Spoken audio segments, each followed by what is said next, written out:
Hvilken klub spiller I? Gevig. Vi spiller i Gevig alle sammen. Ja. Hvor længe har I spillet fodbold? Jeg spillede, da jeg var lille, men så stoppede så er jeg sådan begyndt sådan lidt før julen.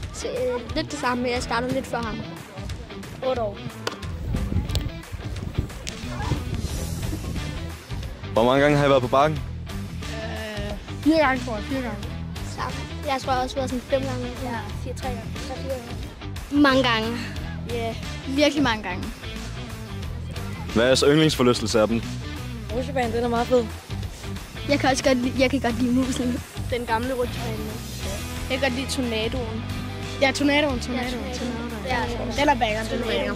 Fucking banger. Ja, Hvordan kan det være, at tornadoen er jeres yndlings? Den er sådan lidt vild, ikke? Og så får man ligesom lidt hype i maven, ikke? Det er ordentligt fedt at være på bakken. Hvem af jer 3 tror jeg har været på bakken flest gange?